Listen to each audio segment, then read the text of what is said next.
Good news, everybody. The Dan Andrews prosecution is on. Yes.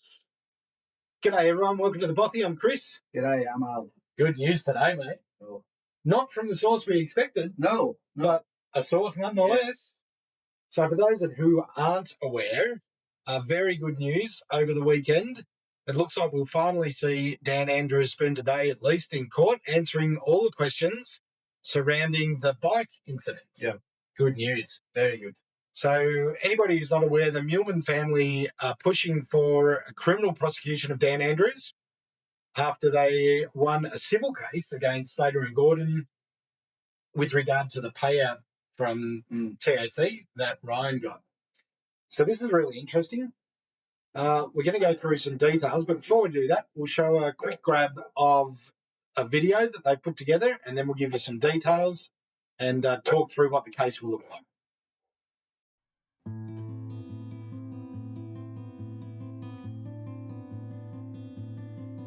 The Bike Boy scandal is a matter of public interest. Former Chief Commissioner Cal Glare is backing a move to file criminal charges against Daniel Andrews and his wife, Catherine Kessick. Those charges will be presented to Victoria's new Chief Commissioner, Mike Bush, and if he won't act, the family will pursue private prosecutions. No one is above the law. Donate now and share this campaign. Be part of this historic fight. Scan the QR code or tap the link. Okay, so there you have it, short and sharp. So the Meuleman family are pushing for a criminal prosecution of Dan Andrews, with the crash being presented to new Victorian Police Commissioner Mike Bush, with the support from ex-Commissioner Cal Glare. And the criminal case will be against both Dan Andrews and Catherine Kessick, Dan Andrews' wife. Charges could include perjury for giving false statements. Yep, that's a good one. Failure to render assistance. That's disgraceful. That is disgusting. Reckless conduct endangering life and destroying evidence. Yeah. Interesting.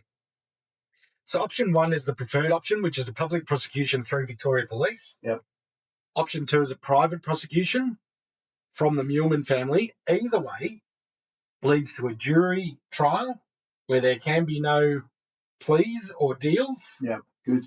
It's got to get to court. That's good. That's what they want. They want to put Dan Andrews in the box. Yeah. There is a family GoFundMe. So GoFundMe donations are protected for up to 12 months. If something isn't right, you can always apply for a refund for up to 12 months after your donation to receive your funds back. So first of all, with GoFundMe, know that protection is there. We've decided that we'll try and help as well. So if you're not in a position to be able to give to the GoFundMe, just hit subscribe on our channel. We are almost monetized. We're nearly there. We just need a few more subscribers. So if you can subscribe to our channel, we will pledge 20% of any revenue made from this video, and all subsequent videos on this topic will be donated to the Meuleman GoFundMe. If we can raise some money that way, with the help of you guys, that will be awesome. We don't need many subscribers to get there, do we? About 140, I think, is all we need. And like we said, we'll give 20%. So to bring you up to speed, or if you're not aware of what happened, in 2013, 15-year-old Ryan Meuleman was almost killed when he was struck by a Ford Territory, driven by either Dan Andrews or Catherine. Don't you think it's a bit ridiculous? They don't even know the facts about that. Yeah.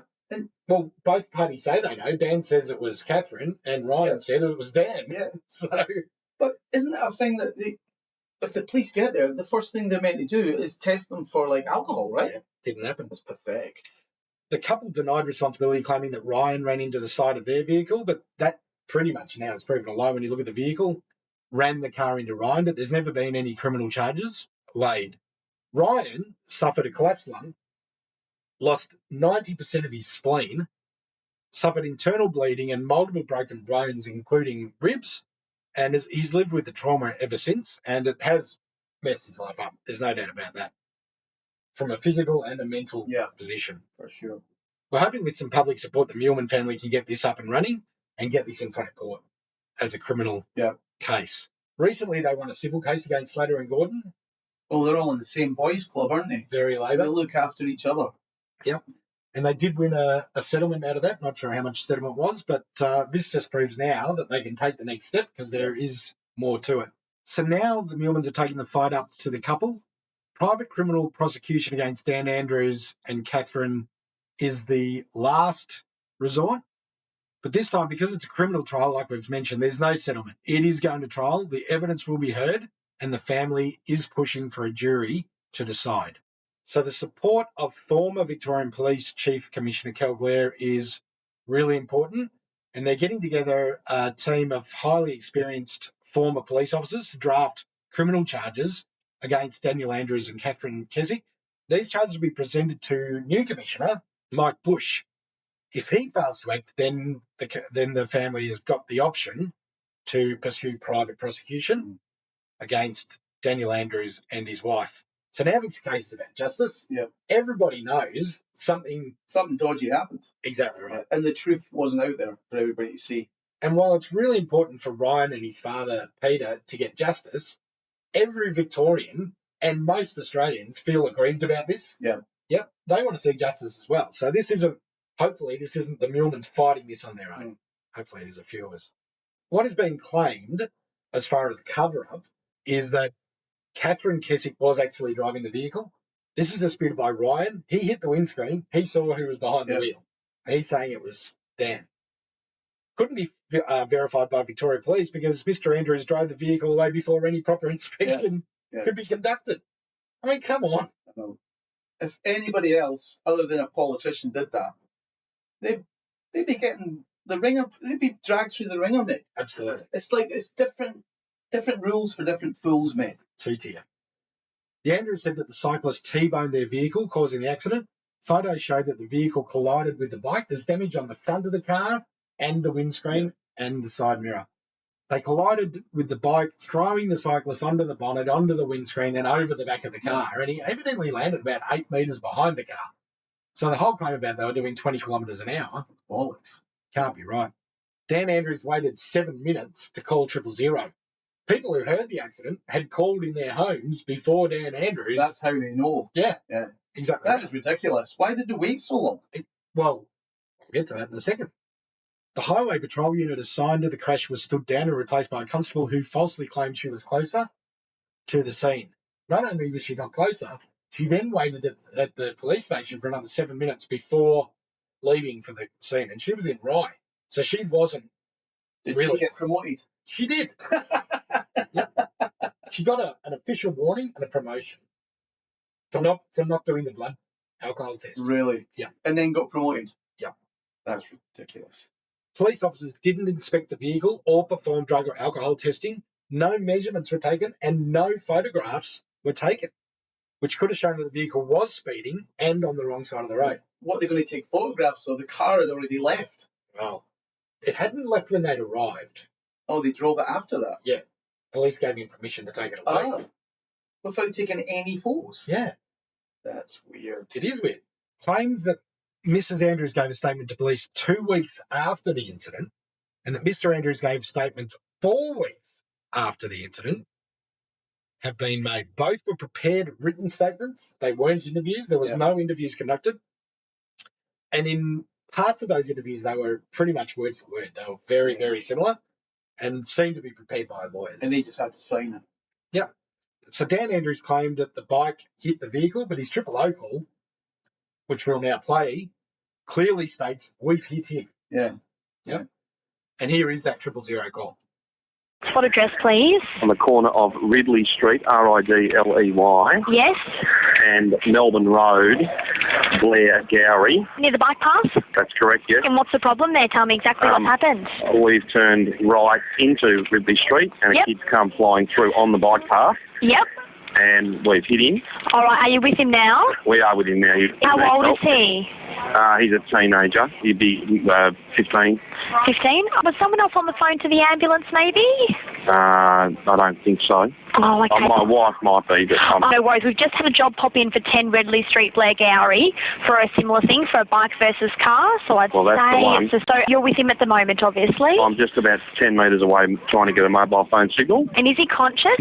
He's conscious, but he's in a lot of pain. Right. And is he breathing? He's breathing, yes. Does he appear to be completely awake? I can't answer. I think he's a little bit groggy. And is there any obvious injuries?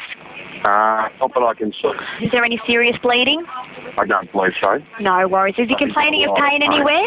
He's in a lot of pain. Where is he complaining of pain? I'm not sure. Oh, you're not sure? No worries. Yeah. That's all done for you. No worries. Thanks very you. much. No problem. I'll let you go. Bye. Dan Andrews claimed he immediately called 000, but call logs show that he waited 7 minutes to make the call. Neither Dan or Catherine will hand their phones over for inspection. Yeah. So no one can check their call logs to see whether other calls were made before they called 000. Police initially said that breath tests were completed, but then changed their story. Lying, continually lying. Yep. That turned out to be false. There were no blood or alcohol tests done. Dan Andrews said that the incident was fully investigated. The vehicle was never inspected, searched or impounded. Photos were not taken at the scene, and no party was, even Ryan, was never formally interviewed. That is absolutely disgusting, mate. It's absolute rubbish. Witnesses stated that Dan Andrews left the scene and walked the 250 metres to his rented holiday house and then returned once the police and ambulance showed up. Be interesting to know where he made that call from. He states in the 000 call, he's not next to the body, I'm about 10 metres away. I wonder if he was further than that away at the house. Yeah. The police allowed Mr. Andrews to drive the vehicle away from the scene, even though it was clearly unroadworthy. Smashed windscreen, damage to the front, and side mirror missing. Yeah, getting rid of evidence. Take the car away, no problem. The victim remembers Mr. and Mrs. Andrews standing over him, near him, arguing before they called 000. And not rendering any help. Not helping. Yeah. So that is what this is about. It seems they were more interested in covering it up than helping the victim. Yeah. The kid. That's just... you kind of come to expect this from Dan Andrews. Well, Dan Andrews, politicians in general, but you sort of think, nah, it wouldn't be like that if it actually happened. If it came down to it, they'd be like a normal person, want to help them and whatever happened, just help this poor bugger that's on the ground. Yeah. But the fact that we're actually arguing, obviously maybe about who's going to take the blame, it's ridiculous. It is ridiculous. What this does, if these claims go to court and if these claims are proven and there's absolutely no reason to doubt what Ryan's saying. The cops will have to be up on charges as well. Well, you'd hope so, yeah. That's another part of it. They want those police officers investigated. Yeah. Fair enough. But if this does get to court and these claims are proved to be correct, it shows you what type of person Dan Andrews is. Yeah. And it shows you that what we went through with COVID, with him just is probably... cracking the whip whenever he felt like it. Is probably just more rubbish. Yeah. But, I mean, he also said the police commissioner or the police in charge had said, we need to have these barriers in place. The police commissioner said, that was my order. I never said that. Yeah. So he'd done it off his own back and tried to pull it onto somebody else. He also said that they discussed the curfew. Yeah. But they didn't. No, the police didn't want it. Yeah. The medical team said, no, this is not something we're asking for. Yeah. They agreed with it afterwards. But what choice have you got? I know. Either back the dog that's like pulling you along or like tell him he's a lying bastard. Yeah. So you got to back him. I think we're most excited about seeing Dan Andrews in court. Squirm. Yeah. Squirm. Sitting in court under oath, telling us. It's been a long time since we've seen him. Actually, he was eating a meal with Albanese a couple of weeks ago, or was it a month ago or something? Yeah. I was reading a couple of days ago, he's looking at buying or being a part of a group to buy a golf course. So that's the only way he'll get membership. Keep fighting him, Victorian golf clubs. Don't let him in. So let us know what you think. Please subscribe. It'll help us get to 1,000. We've already got the watch hours, and that will allow us to donate 20% of any proceeds collected from these videos going forward. And there'll be a lot of them because it's going to take a year or 18 months to get to court and through.